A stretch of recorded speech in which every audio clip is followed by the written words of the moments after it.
So Joe Chmielewski with MANTA is the sales engineer, and he has more than a decade's worth of experience in the information technology space. He's been with MANTA for the past year and has worked on projects ranging from pre-sales solution scoping and design to implementation and enterprise-wide deployments of the MANTA data lineage platform. So Joe is going to be talking about powering the modern data enterprise, how data-driven teams use data lineage for strategic advantage.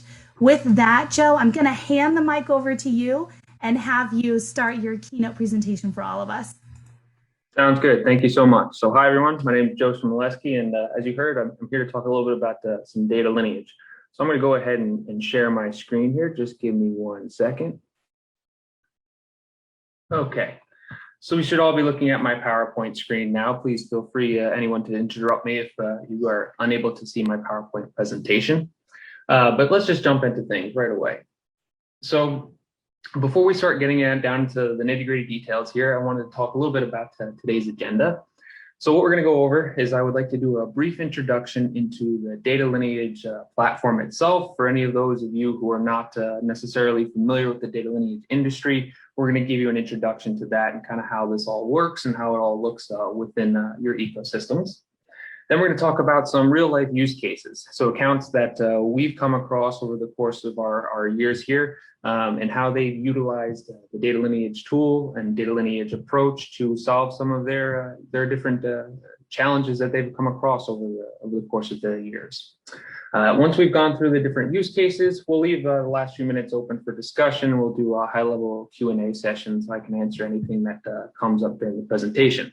So please feel free to post your questions in the chat, and if we have time at the very end, I'll go ahead and get to those as best as I can. So let's begin. Okay, so what is data lineage? Well, at a high level, data lineage can be thought of as a family tree for your data that traces the parent-child genealogy back to the beginning of time.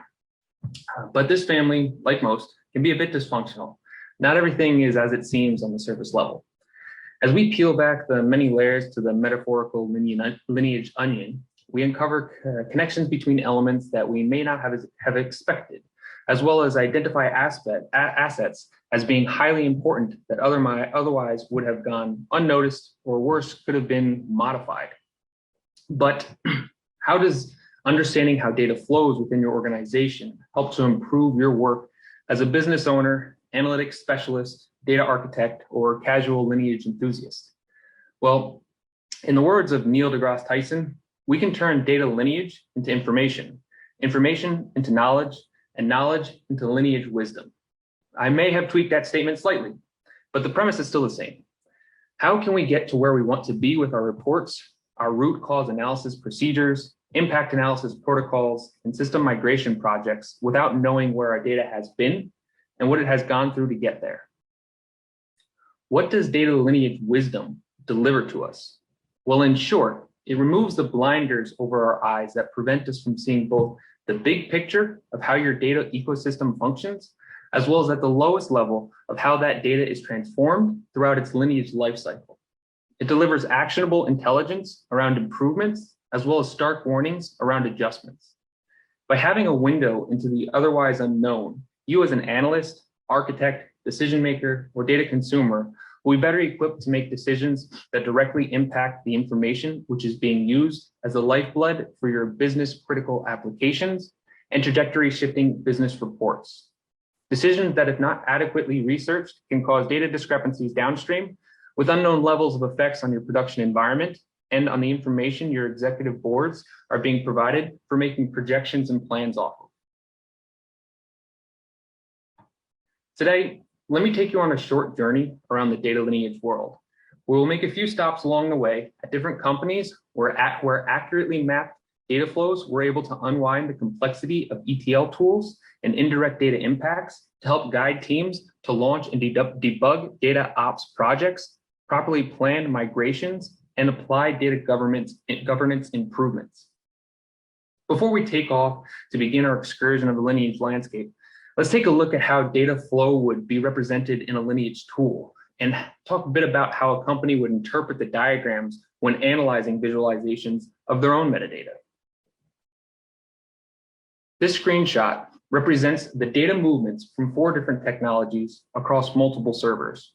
What you'll notice when looking at this diagram is that we have multiple sets of boxes, which are connected to one another with an array of arrows. The boxes represent objects in the data flow. An object can be a database, a schema, ETL component, a report, as well as a wide variety of other data housing or manipulating nodes. On the right-hand side, we have a grouping of objects which are representing an SSRS report and are denoted by the black coloring convention. The outermost box is our customer report level objects, while the innermost boxes are our field level objects. The relationships these objects have with one another is represented by the arrows that connect them. The arrows denote the data movements from one place to the next. When combining everything together, we can visually track the physical flow of information throughout its entire Lineage lifecycle, all the way down to the column or field level movements. By clicking on a specific field, we can see the visualization respond by highlighting the data flows for your chosen object. We can see upstream data movements from our selected field, highlighted by the blue coloring convention, and the downstream movements highlighted by the red coloring. These coloring theme updates help the user to visually track all the movements throughout the data flow that relate to their selected element, so that they can pinpoint specific areas of interest with ease and understand which objects relate to one another. Having this level of granularity and control over your information can prove to be a tremendous benefit when working on projects such as data governance, which is an easy segue for me into my next slide. So as you may have already guessed, our first stop on today's voyage is the land of data governance. One of the leading struggles our clients face with regards to their data governance processes is a lack of data documentation. Where is the data coming from? Where is the data going to? How was the data transformed? Having an accurate, detailed account for the data lineage will help to answer all of these questions, while checking off the boxes we see here for meeting regulatory compliances and commitments faster, increasing the trust in your data and its uses, helping to define the scope for your governance plans while integrating with your governance tools. At the end of the day, the problems that stem from not having proper governance in place are much more daunting than the struggles to implement one. Facing compliance regulations or violations are more painful than choosing even the most manual method for collecting and updating data. But manual efforts can only take a company so far. There will still be vulnerabilities to errors from user entry, to missing or overlooked information, collaboration inefficiencies, and potential metadata loss. One of our accounts in particular had a need for a comprehensive Basel III solution to help with meeting new banking regulations and the need to reduce the level of manual metadata collection efforts. For this specific account, it was an experience they had with one of their own customers that started them down the data lineage path. As a global leader in the financial industry, the credit approval process is a key staple to their business. When individuals apply for loans, their applications go through the approval process and they receive an accepted or rejected status at the end of the workflow. This is a very standard operation for mitigating the risk involved in providing credit to would-be clients. But what happens when an individual applies for credit and gets rejected, only to reapply a few months later and get approved? When this situation started to be brought up to the company's attention as being a reoccurring trend for their credit applicants, an investigation was launched to identify the causes behind the new behaviors. It took a team of resources, months of combing through and comparing changes made to their internal approval processes between when applicants were applying and being rejected to when they were applying and being approved. At the end of the project, 2 main things were learned. The first was that there was a new algorithm which was deployed in the months prior to seeing the influx in credit approvals, which changed the way their internal system calculated credit loan applications. This was the answer they originally sought out to learn. The second lesson was that it was painstakingly difficult to process and track and compare changes to lineage flows for addressing inquiries around new or unexpected behaviors to their core applications. So the decision was made to bring in a data lineage tool into the organization for helping with these situations going forward. The result of deploying that solution was the automation of tedious processes of data flow discovery for the finance and risk departments. The account was able to expand the reporting to hundreds of KPIs rather than only a handful. and the project became integrated into the company's broader data governance initiatives. Today, this account is utilizing data lineage for a wide variety of use cases in compliance, impact analysis, and DataOps alike. Speaking of DataOps, this use case is the focus of our next account struggles and will be the next stop on our Lineage tour. For those of you who may be new to the DataOps landscape, allow me to set the scene. DataOps simply combines agile development, DevOps, and statistical process controls, then applies them to data analytics in an automated process-oriented methodology. I think of it as being a bit like test-driven development applied to data analytics, where the tests are then applied to the production objects you're creating. Used by analysts and data teams alike to improve the quality of data that is provided to reports and applications while reducing the cycle time of data analysis. DataOps applies to the entire data lifecycle from data preparation to reporting. Introducing data lineage into this space adds a new paradigm to the process. By inserting a fully mapped data pipeline into the mix, organizations will now have the visibility into all systems throughout the ecosystem, breaking down the walls that once siloed teams from viewing data flows owned by other departments. Being able to access this information visually with just a few keystrokes or programmatically via an API dramatically reshapes the routines typically associated with researching and documenting data sources and movements before ever putting pen to paper to design a project.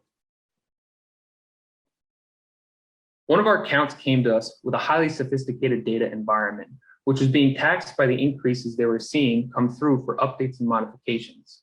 The bottlenecks around minimal collaboration between groups within the organization, tedious data analysis requirements to avoid poor quality result sets, and an impact review board picking apart each project slowed their team down to a point where they could no longer keep up with the demand impressed upon them. Rolling out data lineage to this group meant that protocols for impact analysis and debugging could be handled in a fraction of the time compared to the previous processes. Change logs of each release's modifications to the ecosystem were created and stored for future referencing. And the time it took to implement a project into production was dramatically reduced.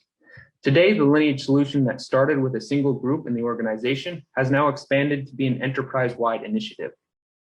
In looking at this slide, we can see some of the high-level bullet points of the project. There's one listed here in particular that's worth discussing a bit further. That's a bullet point which states data pipeline fully mapped and understood via Lineage to speed up debugging. So what does that actually mean and how does that work? So imagine your team has spent the time to deploy a DataOps platform for testing and monitoring your data quality. Your engineers are now building out and test cases for running on your dev environments before rolling changes out to prod.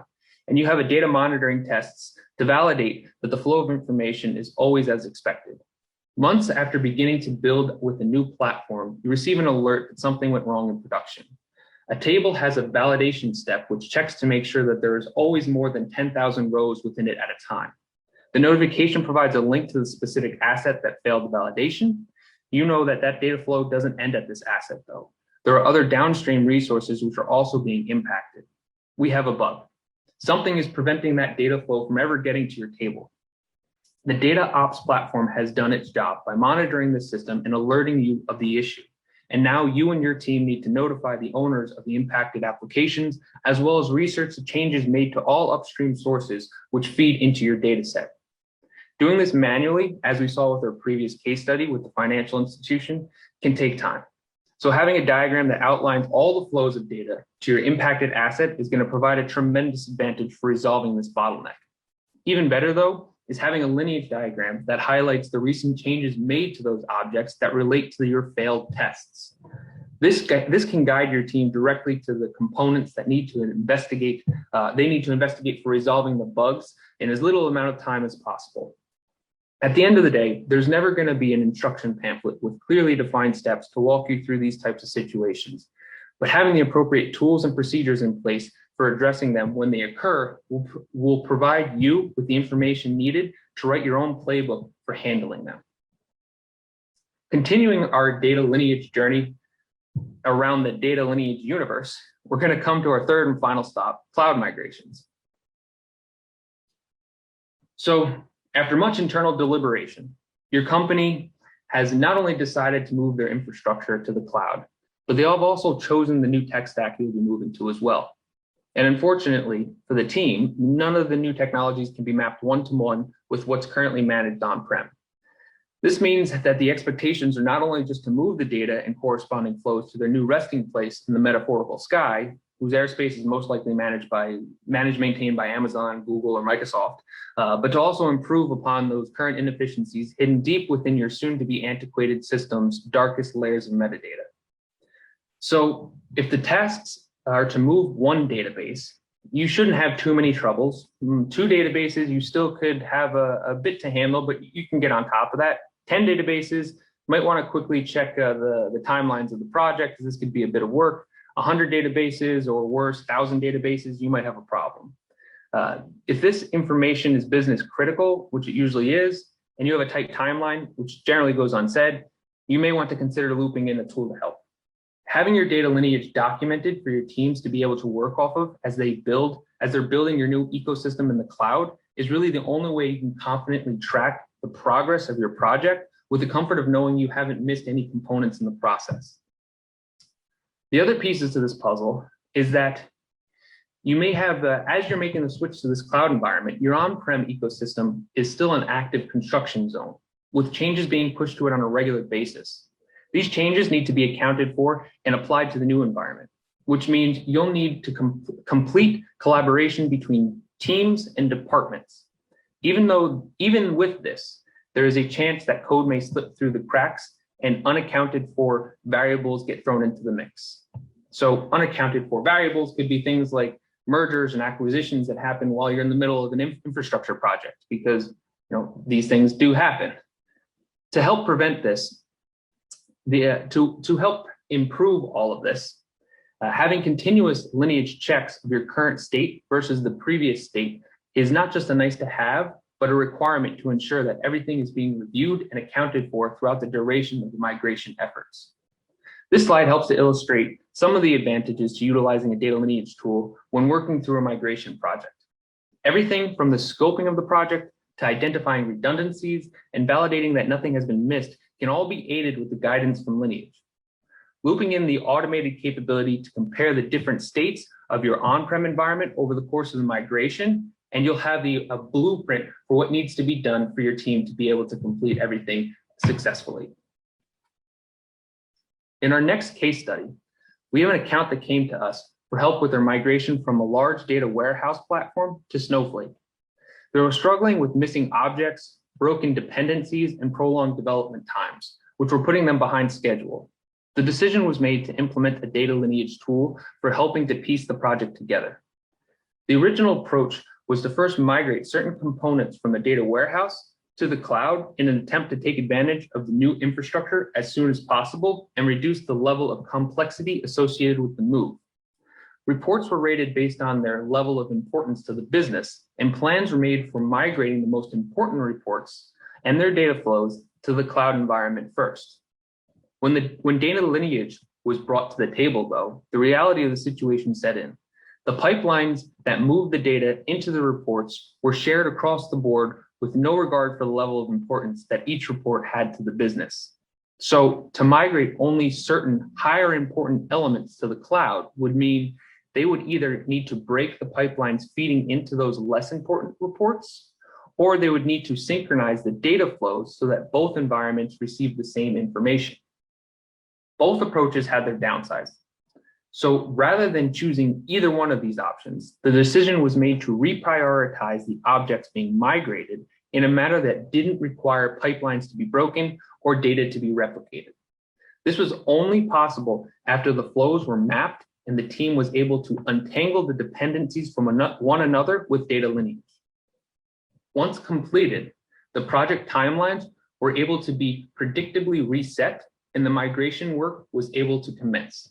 The result of all of these efforts was a successful migration to the cloud for all their assets and the completion of the project on schedule.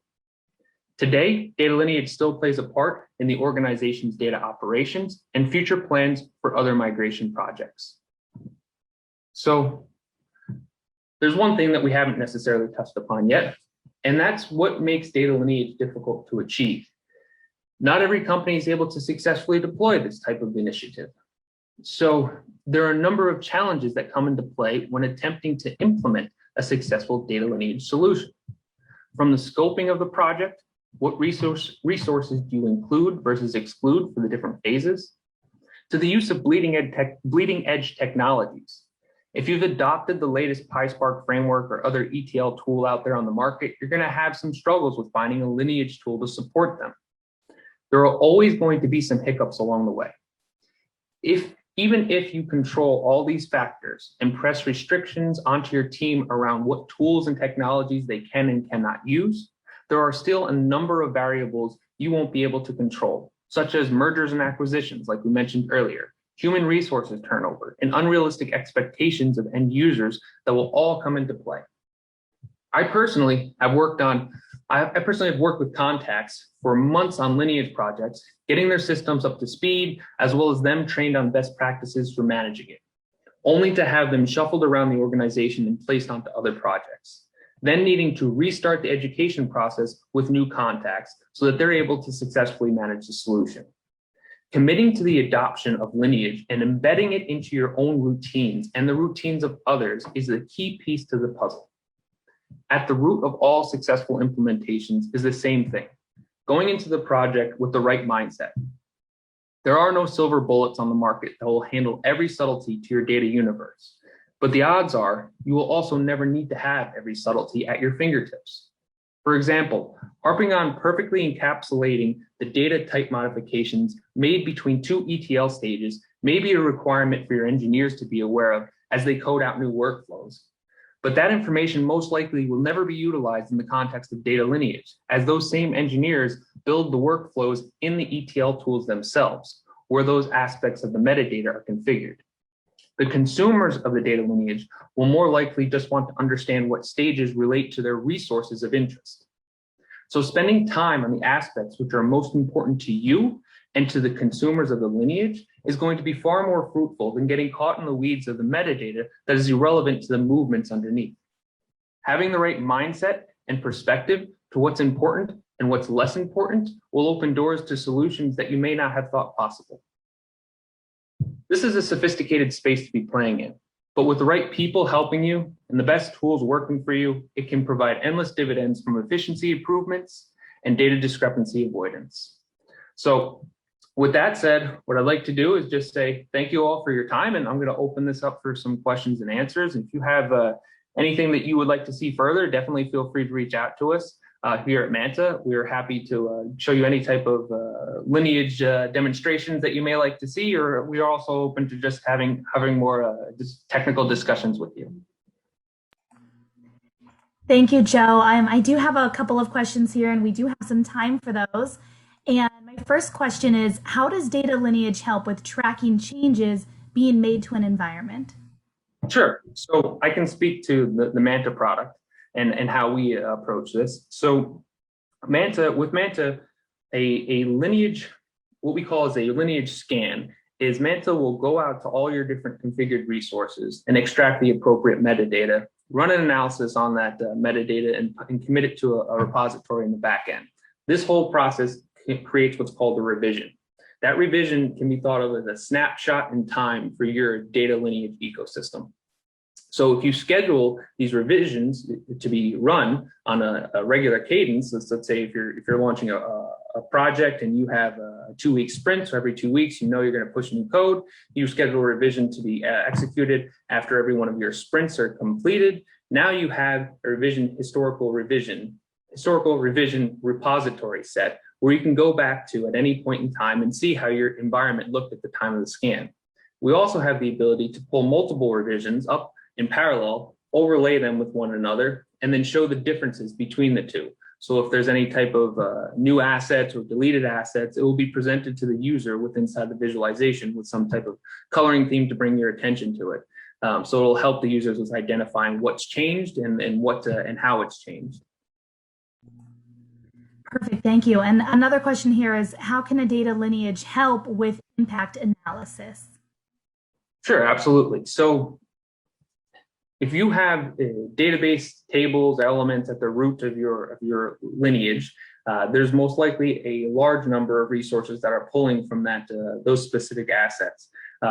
a lineage tool, a proper lineage tool, will be able to show you all the different objects that relate to that specific element, either by clicking on it within the visualization and then following the lineage flow downstream, or programmatically by pinging it with an API. Here at MANTA, we have both. You can ping the API and say, give me all the specific asset information that relate to this element that I've chosen, or you can go in the user interface and then choose it. Give me this table, and I want to see all objects downstream which are sourcing from it.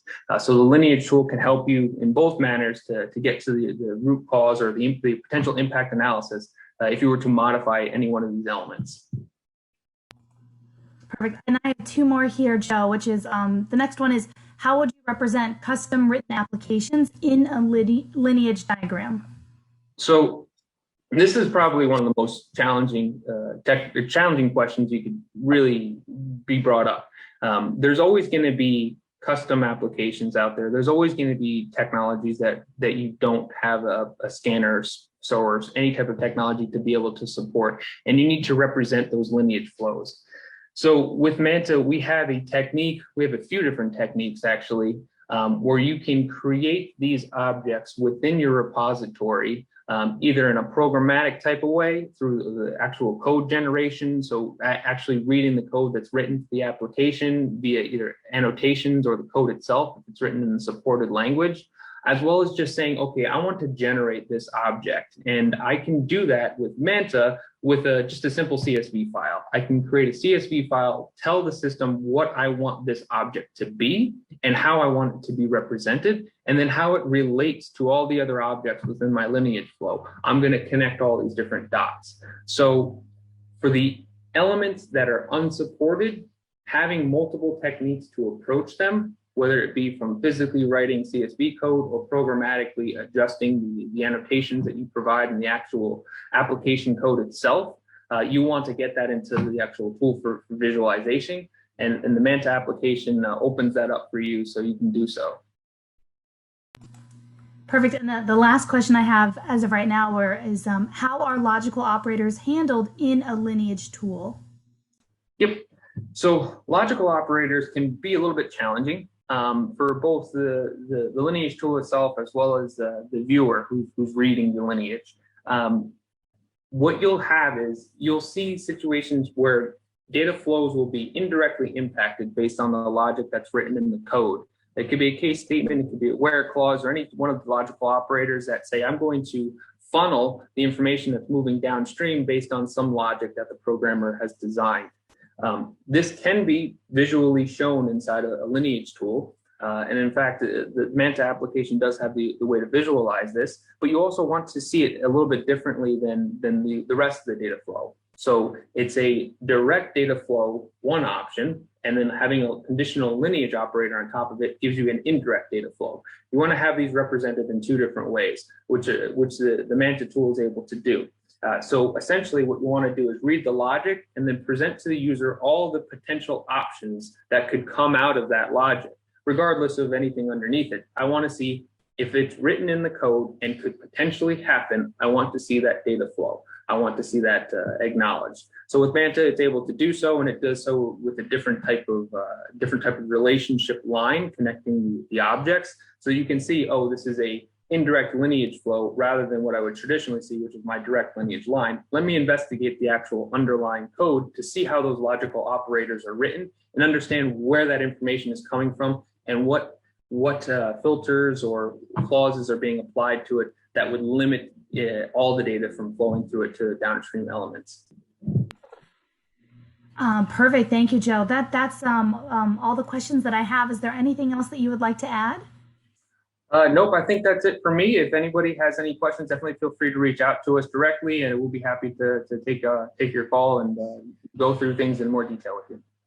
Perfect. Thank you so much, Joe.